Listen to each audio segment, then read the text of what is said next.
Thank you so much sir हमारे साथ जुड़ने के लिए। हाँ सर।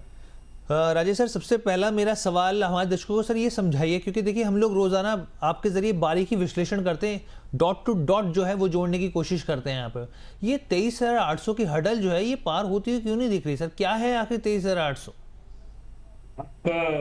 अर्जी देखिए, जब बाजार एक बार 24,600 चला गया था, उसके बाद जब करेक्शन आ रही थी तो दो बार 23,800 से लौट के गया था। जी। पहले 23,800 24,200 गया, फिर 23,800 से 24,490 गया। तो वो बहुत स्ट्रॉन्ग सपोर्ट बन चुकी थी करेक्शन के दौर में, और वो 50% रिट्रेसमेंट भी आ रही थी। उसके बाद जैसे ही बाजार ने सपोर्ट को काटा तो ये रेजिस्टेंस बन गया, और अब ये आज गैप अप से खुल रहा है, और अब ये बहुत बड़ी सपोर्ट फिर बन जाएगा। और आज फिर हम अब 24,000 को एक बार डिसाइसिवली क्रॉस कर लें, फिर हम 24,200 300 की बात करेंगे, जो इस हफ्ते में पॉसिबल है। ठीक है सर, तो यानी कि 200-300 की बात इस हफ्ते जो है राजेश सर कह रहे हैं देखने को मिल सकती है। तो सर आज के हिसाब से अगर देखा जाए तो फिर क्या आपको दिख रहा है यहाँ पे कौन से लेवल्स इंपॉर्टेंट है? कहाँ आपको लग रहा है कि भाई यहाँ पे ट्रेडर्स को देखना चाहिए?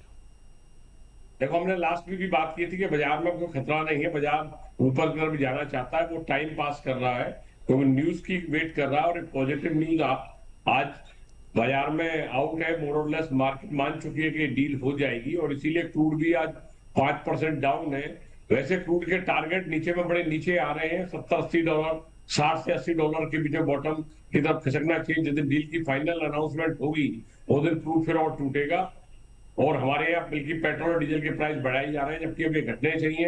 अब बढ़ाने की जरूरत नहीं थी। जब बेस्ट खराब पीरियड था, जब उस समय ये बढ़ते रहे, मतलब मेंटेन रहे, और आज सरकार इनके दाम को बढ़ा रही है। मतलब थोड़ा इसको वेट करना चाहिए था। अननेसेसरी इन्फ्लेशन बढ़ाई जाएगी, जब क्रूड उसी रेंज में फिर आ जाएगा तो शायद अवॉइड किया जा सकता था, पर सरकार की मर्जी है।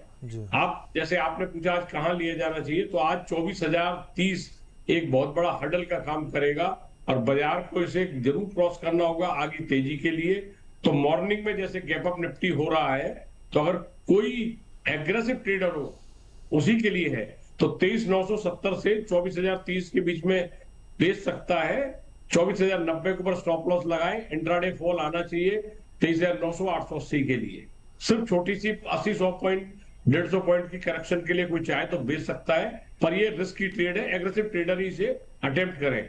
बेस्ट स्ट्रेटेजी होगी, अगर आपको नीचे मिलता है 860 880 के रेंज में, तो आप खरीदारी करें। 23,830 के नीचे स्टॉप लॉस लगाएं। इंटरडे टारगेट 24,010 24,030 और मैक्सिमम 24,090 हो सकता है, इसके ऊपर आज नहीं जाना चाहिए। ठीक है, तो सर वीकली रेंज क्या रहेगी सर? वीकली रेंज वैसे तो हमने नीचे की रेंज भी हमें निकालनी होती है, तो 23,200 आती थी। ऊपर की रेंज 24,345 आती है। इसको ऊपर भी बाजार इस वीक में जाता हुआ नजर नहीं आ रहा। ठीक है sir, thank you so much sir, बहुत बहुत धन्यवाद हमारे साथ जुड़ने के लिए। नमस्कार सर।